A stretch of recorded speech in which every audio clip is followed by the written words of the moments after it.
Hey guys, it's Rob J here, and in today's video we're going to be unboxing the Thermoelectric Reptile Egg Incubator that also has a hibernation function as low as 3 Celsius.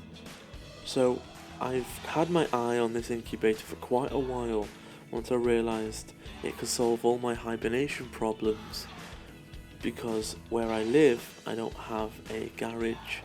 I do have a shed in the garden, but it would get too cold. So, now hibernation time is coming up. I've purchased one from SWELL Reptiles. They're my favourite go-to shop for any of the electrics, reptile equipment, anything like that. So, let's open this bad boy up and see what we get inside. Now, I chose this brand as it's the leading brand in reptile equipment, so I thought it'd be pretty safe to entrust it with my ants. So it was a little bit tricky because you're not used to how they're packed, but as soon as I got it out of the box, we'll take a closer look at it, have a fiddle around with it, plug it in, see what's what. So let's just shift this box out of the way. It's empty, there's nothing in it, so like most fridges it must all be inside it. Probably sellotaped down if I remember rightly. Okay, so let's take a look at some of the controls before we do anything else. So we have an up down, which is assumed to set the temperature. We have a main on and off, and the light toggle switch. The light is an interesting feature actually. It enables you to have a good look at what's going on inside without having to open the door and disturb the temperature.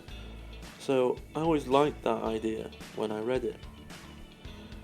Okay, well, the door is really nice. I mean, it's got this really strong clasp for the door locking mechanism, so that's not going to have a problem. Okay, the power leads. Oh, I hate these. It's one of the twist ones. Right, okay. Alright, so we're back. I've managed to slay the twisty tie, and we've got the power here now, so let's have a look what we got.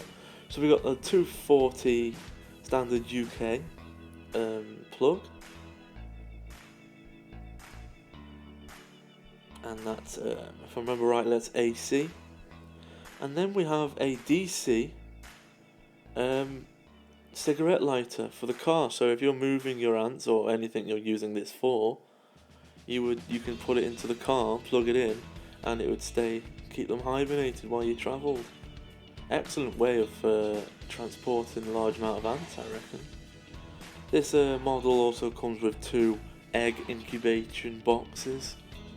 Obviously I'm not going to use these, though if I do hibernate test tubes I might put all the test tubes in one of these tubs, though I will add some air holes. So the shelves are fully removable and you can adjust them around. Now you can only add the shelves where there are attachment bars, so you don't have a lot of freedom on how you space them out. This is a hydration tray. Apparently you just pour water on top of this and it hydrates everything inside, the humidity wise. That's it, humidity control tray. So instead of me having to humidify the nests individually, once they're in here, I set the humidity for them all, which is helpful. That's really going to be useful. Okay, so this is as wide as we can get them, but that's not a problem because I can get every single one of my ant nests in here. So let's plug it in and see what we've got. So let's fire this up. Oh, okay, a lot of fans have just kicked in. Okay, so we have the current internal temperature, and I see, and that's the temperature I've set it to, so 9C. Oh yeah, I've just heard the cooler come on. Let's have a look. Oh, see, that lights up the inside really well, but I didn't expect it to light up the buttons as well. I like that feature. Let's have a look. Yeah, you can't really tell how useful that is because it's really bright background. Due to the size of this thing, the only place I could unbox it was on my living room table. So you'll have to excuse the window, but it's quite nice. I quite like it. It's a little loud, but not overly, a bit like a computer running. But that's only while it's cooling down to its temperature. Once it gets there, I'm assuming it'll go into a low power mode. And this is how I plan to load it. So I've got a couple of empty nests here.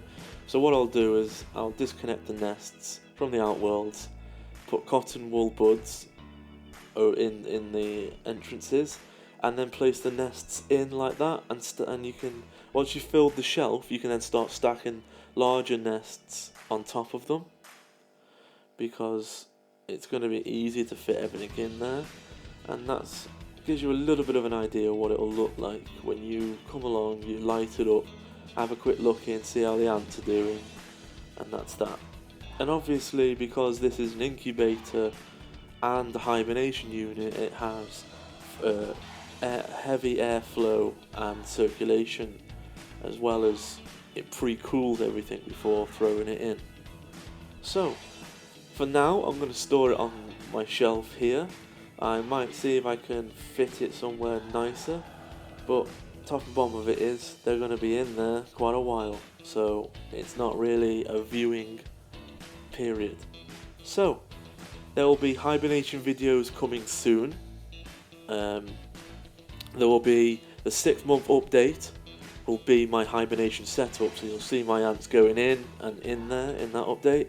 Then there will be a hibernation video for people that aren't going to get one of these, so general tips on hibernation, and there will also be some other videos coming soon. So I hope you've enjoyed this unboxing and quick look around the incubator, and I hope to catch you next time.